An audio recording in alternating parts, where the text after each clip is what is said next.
live. Glen, thanks for coming on the Vantage Point Podcast. First of all, how are you? Yeah, good, mate. Thank you. Things going well. Keeping myself busy, so all good, mate. Thank you. Yeah. Yeah, tell me about life as a coach.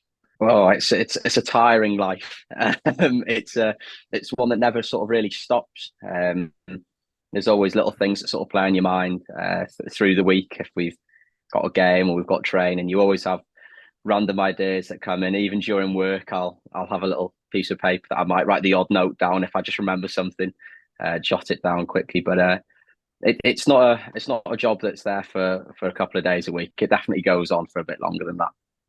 Would you say it's quite stressful then, or?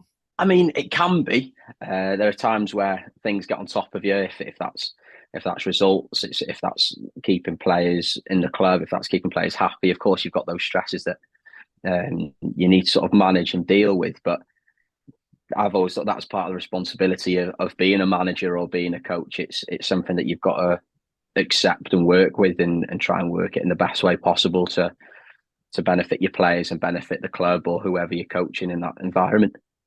Yeah. So for the people who aren't aware, you were just telling me a little bit about this before we started. For people who don't know, what is your sort of position? And can you tell me the team? I can. Currently, I'm the first team manager of Llanfairfechan Town Football Club. I take on the sort of the managing duties. I'm also a member of the coaching staff, so I get involved in training sessions. I'm not just someone who oversees everything. I try and take part and put my stamp on sessions. But it's the overall sort of running of the senior men's team and sort of in the nicest and straight to point answer, it's my decision's final sort of thing, and it's good. I'm enjoying it. What was the thoughts behind getting other coaches involved then? What would other people bring to the table? Is it just to take time off your hands? So it's a bit of everything really. So you can look at it in a way of it is very time consuming. It does take a lot of your day when it comes to Mm. planning or if that's reviewing or whatever it might be. And I feel like it's good to have that extra sort of not only support but experience and ideas coming in all the time. I don't want it to be the same people talking to the players at saying the same points every week. It's nice to have different voice in there, and it's to benefit me as well. I've not really been in an environment like that before. I've only done it. This is my first season as that managerial status, so having other people there to help me is only going to benefit myself. So Yeah. they're the sort of the main ideas that I've got, and I'll be honest, I'm really really happy with sort of the team that I've got behind me with the first team and also within the reserve team as well. We're sort of quite a close knit sort of coaching group as well as the players, so we bounce ideas off each other quite well, and it's just benefiting everyone at the club really. Yeah. And I guess if it takes a bit of the stress off your back, like you're going to perform your best as a motivator, as a coach, as a manager, if if you're not stressed out about it, right? Like if you're offloading some of your duty on some of these other people who each have their own stuff to bring to the table, if that makes your life easier, you can be a more effective coach as well, right? Well, 100%. I think you've hit the nail on the head there. Really, it's one of those things where a perfect example for what I can bring or what I've brought in is on a match day. My coach will tend to take the warm up, and it allows me to have that time to think about my starting lineup, think about what I want to say, think about the points I want to cover in our team talk, and allow us to build a platform that way. Where if it was just myself, I'm thinking about a warm up. I'm making sure all the players are ready. I'm making sure no one's injured. But then after that, I'm trying to set up my lineup. I'm trying to give them that team talk that I've not really thought about. And you're sort of just randomly saying words that don't make sense at that point because you've got everything going on in your head at that point. But yeah, like you say, you've hit the nail on the head. It just allows people to get the best out of each other, out of that and situation really. Um, so yeah, they were sort of the main ideas, and like you say, it definitely benefits me as a manager and a coach as well. Yeah, ideal. Yeah, like how much what sort of mental training would you say goes into team training? Like how important is it to the mindset of the players? Like obviously they have to have the skill and they have to be able to work together, but how much do you get involved with their mindset going into a game?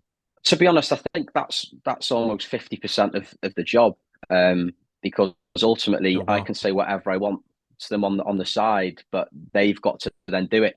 And part of that comes from skill, and part of that comes just to want it.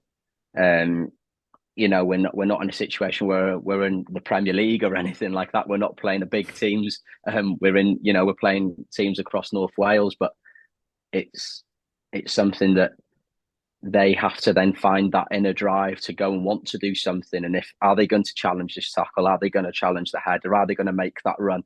And having that mindset of, if they are going to do it, what are the benefits for it? And it's important for them to think, yes, they get a benefit of maybe scoring a goal, which for their own mentality is superb. But if they score a goal, that brings everyone else's mentality up, because we might be winning, or you might have just won as the game, and that lifts everyone. So it's that proper team sort of cohesion and spirit that has an effect on everyone. It's not just one person's mentality. If one person has got things going on and they drop their performance, it drops everyone else's performance.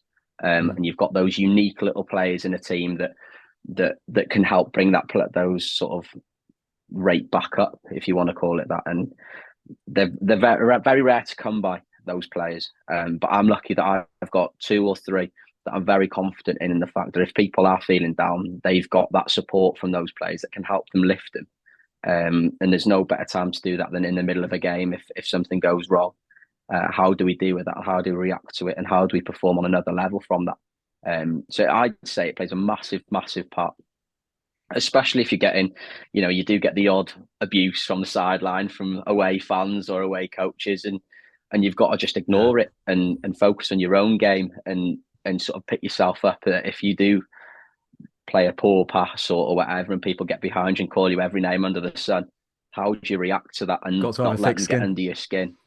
Yeah, you do, because the whole point, the only reason why they're shouting all that stuff at you is to knock you off your pace and allow you to be a weak point in that team, and you've got to sort of rise above it and think as the bigger picture and get on with it, really. So it's a massive, massive part, and I think that's something that needs to be pushed a little bit more, because I don't think a lot of people realise the mental strain that goes into to not just coaches but players, because they get the abuse. If we're playing a game, they don't shout at me if I'm done something wrong.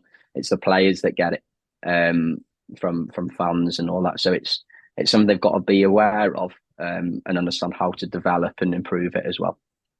Yeah. So what do you think it is about those? You mentioned like there's a few players in particular that seem to either already have that drive or had the ability at least to have to lift other people up when they're feeling the pressure as well. What would you say it is about those people that gives them like that ability? Something that's gone on in their lives before maybe, or is it something that you've managed to instill in them that the others didn't pick up on? I think it's something that some people are naturally born with it. Some people are natural born winners, and they want to perform at the best level as they possibly can, and they want to be the best that they possibly can be.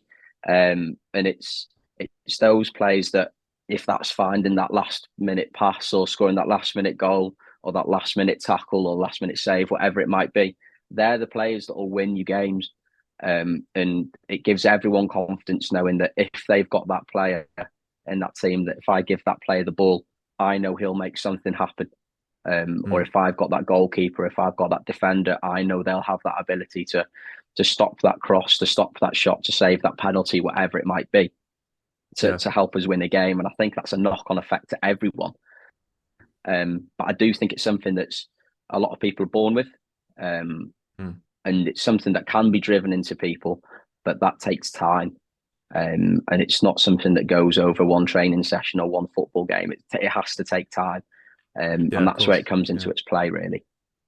Yeah. So what would you say to someone then who, they see that kid who is like the natural born just talent, someone who doesn't crumble under pressure, and they see that and they want to become that themselves. What would your advice be to someone who wants to, perform well under pressure? To be honest, if you have that player in your team, you go to that next level on your own without probably realizing, because you just have that little bit more comfort when you play, knowing that ability is there, and that improves your game. And then it's a knock-on effect that if someone's a quiet player and they have another important role next to them, and they improve their game, another player might look at them and go, well, he's improved, so I'm raising my game. And then all of a sudden you've got 11 players singing off the same hymn sheet, and they're playing in that same confidence and sometimes arrogance as well, which is never a bad thing. But they all lift that spirit up, and it's that confidence of, okay, well, we've just won this weekend. How can we take it on to the next weekend? Or maybe we scrape the draw this weekend. How do we take it on? And it lifts everyone up. And I think it's something that a lot of people don't see it, but on the side, when you see these players every week, they do see it, and I see it in a lot of my players, how they improve and how their confidence rises if they have a good game or if they have a poor game. How do these other players help them benefit, and how do they help rise to the occasion again? So how do you motivate your team after a loss? Say you were to have a loss. I don't know if you have or not. Yeah, I mean, it's different with different players. Yeah, well, it happens as part of football. In the beginning of our season, we had quite a slow start, and then we lost quite a few games, and we've started only the last few months we started to sort of claw back, getting draws and getting wins. But it's something that happens in football, and I think people need to realise the fact that we train once a week, and then play a game once on the weekend. So our training time is limited to 1 hour before a game, and we may have to make the most of that. And if that's, a lot of it does come from the coaches and myself to allow them to forget about those mistakes that might happen or areas that need improvement. But a lot of it is down to the players of, okay, I know it was my fault for that goal, or I didn't play as well as I did in that game. How do I now prove to myself, but also to me as the manager, that they deserve that spot in the team? And obviously, I've got a lot of time for all my players. If any of them ever message me, I'll always help them wherever I can. And it's allowing them to know that they have that comfort as well, that if they do have an issue or they do have a poor game, if they talk to me, I'll be as open and honest as I can to tell them, maybe you didn't do well here, this is how you could improve, or just have that chat with them. Keep just to real. Say that it does happen. Yeah, that's it. Exactly that, mate. Exactly that. And it sounds cliche, but that is exactly it. You've got to remember where we are, and when none of us get paid for it, we're doing it out of the joy of the sport, and it's something that we just, how we improve each other, and how do we sort of help that team progress. So do you think it's important for us to learn from our mistakes then? It's important to make mistakes as well. I think that's an important thing to put out there. No one's ever going to go through anything without making a mistake, and the only way you learn is by mistakes being made. There's loads of quotes out there that sort of go on about it, but trial and error, exactly. And that's just not from players, that's from myself as well.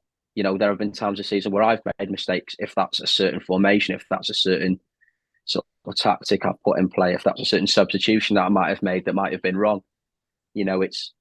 It's all about trial and error, and it's a very sort of cheesy quote, but I've always sort of had it in my mind when it comes to my coaching, is that you either win or you learn. You don't lose. It's there's no such thing as a loss. It's just a learning curve, and it's something that I've taken away, not just with my coaching, but also with my teaching as well. If stuff doesn't go well, then how do we make it better next time? And it's important that we minimize mistakes, but also accept that mistakes happen, and it's all about how do you get up from that, and sort of minimize the risk of it happening again. Yeah, I do. Yeah, that's good stuff. That's good stuff. You mentioned you're a teacher. Now you're also a teacher at school, right? So what would you say some of the differences are between teaching, like high school teaching, and coaching, having done both? It's difficult because there's a fine line between both. It's very difficult not to always get them mixed up. What's that? A lot of the coaching side is the fact that as a coach, I am trying to lead that sort of area, and I'm telling them this is how you improve. Whereas in school, you sort of encourage the little errors so that the pupils can understand where they've gone wrong, but how do they then fix it? Rather than me saying, right, this is how you do a certain thing. How else can you do it? So you're teaching them responsibility as well, I guess. Exactly. And it's them understanding how they can improve themselves, because not everyone, for example, is going to kick a ball the same way, or they're going to catch a ball the same way. But what can we do to help them learn? and how do we help develop that, rather than me saying, no, this is the right way to kick a ball, this is the right way to catch a ball, because people have different skills and different motor skills that they start with, and it's about ensuring that you're not wrong, they just might not be as efficient as another way, and how can they think of that most efficient way. So you think it's important to play to your strengths then? It's important to play to your strengths, of course it is, but don't ignore your weaknesses, because you'll need them. And that's something that I've gone through, where when I was in school, I mean, you know more than a lot of people that we were in school together, so you know what I was like then. And if you see me now, what a I'd like to weirdo think this I'm a guy was. completely different person. I know. Well, but I'm do you know joking. what? That's what I mean. And but then, like, looking at how I was in school to how I am now, I'd like to think that I'm almost a completely different person, rather than a few traits that I might have carried over. And one of those is my confidence. I wasn't the most confident pupil in school, but now I'm sat here talking to you, and I've got a football team that sort of listens to what I say, and I'm talking to people that are 10 years older than me, whatever it might be, and they're listening and respecting my decision. And that's something that I probably would never have done if I was in school, or when I was in school, because I wouldn't have had that confidence or maybe ability, because I hadn't developed it. But obviously work to your strengths, but you should never ever ignore your weaknesses, because your weakness might be something that you rely on later down the line, if that's in your job or a quick decision you have to make. It's something you've got to do, and develop them. They might not be the best, they might not be at the same level as your strengths, but if it goes up 20% or 5%, that can be the difference of something being successful or something failing. Yeah, be well-rounded. Yeah, be open-minded to 100%. learning new stuff, working on stuff that you're not just naturally good at. What was your favorite subject at school? Because you're a PE teacher now, right? Do you know what? It's a bit of a difficult one, because I did enjoy PE, but I never ever chose it. I sort of did it as a core subject, but at GCSE level, it was something that never really interested me. I was always interested on sort of like a business side, and like an IT side of stuff. But looking back, has it affected me? It's taken me a bit longer to get where I am. I've had to get a little bit more experience than other people, and had to sort of push myself out there and be out my comfort zone a lot more. But I'm there, and I've still got the sort of the background of the business and the IT side, which is now benefiting me in my job as a teacher and as a coach. So, and sometimes another... sometimes you have to try, like you were saying earlier, trial and error. Try something, see if they don't work before you can find the thing you're truly passionate about. And it seems like that's what you've done. And that's it. And it comes back to your previous point about looking at your strengths and your weaknesses as well. At that time, my strength wasn't probably PE. So I chose something different. I've now made it a strength, but I've also kept my weaknesses. My weakness at that point would have been PE. So I've improved that, and I've put so much time and effort into it. It's probably overtaken some of my strengths that I thought that were my strengths at that point. And like I said, I've not ignored those. I've worked with them. I've tried to challenge myself and put myself in uncomfortable positions where I need to use my weaknesses.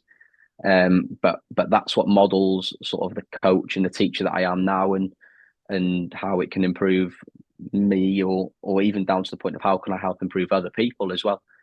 Everyone's not in the same situation as me, and some people will ask me for information or guidance on some sort of stuff, and I've got to be ready to say, this is how I improved it, but it might be different for you, but offer that idea and expertise that I might have in certain areas to help other people as well. Yeah, well, it gives you that ability to offer that sort of motivation and guidance when you've been on a bit of a roundabout journey of your own. So you're more relatable to people who are a bit lost maybe, and need a bit of a nudge in the right direction, because you've been there, you've tried stuff that doesn't work, and you found something that does work. Now, just to switch things back to school a bit more, I wanted to ask you, as a teacher, what do you think?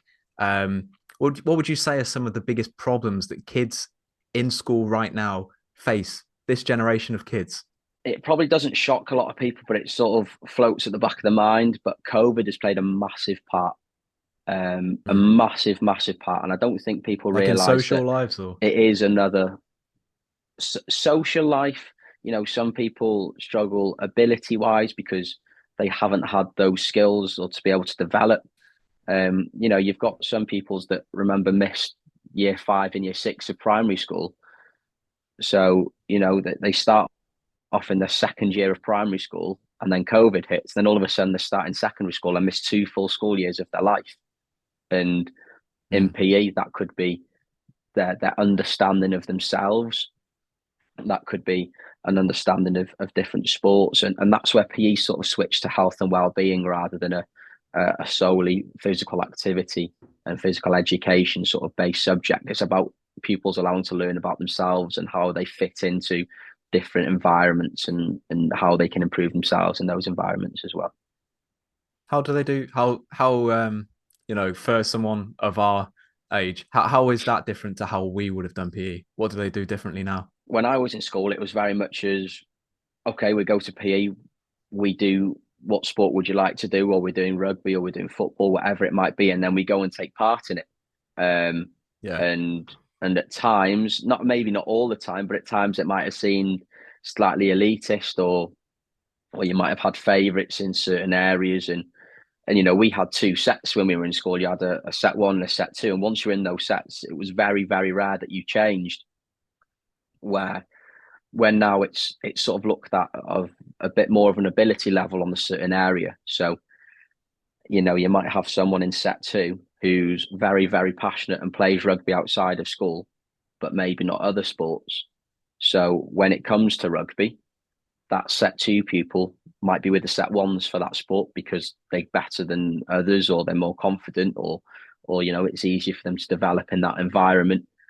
And I think that's a massive change because, I'm sure I was in set 2 for a little bit, and then I moved up to set 1. I sort of fluctuated between the 2 quite a bit.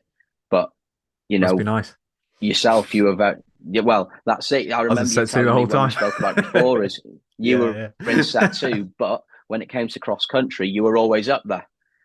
So if you were in school now when we were doing cross country, you'd probably be with the set 1 group because it pushes you further and it pushes everyone else further. Oh mate. If we're in school now and we're doing cross country, I'd be mate, if we're in school now and I was doing cross country, I'd be back of the pack, I think. I was about 20 kg lighter then. But yeah, how do you feel like so you spoke about the social impact of like when the lockdowns and everything happened, and in that time a lot of people turned to their social media accounts. In school at the minute, how would you say social media is affecting learning or just social interaction? What do you see?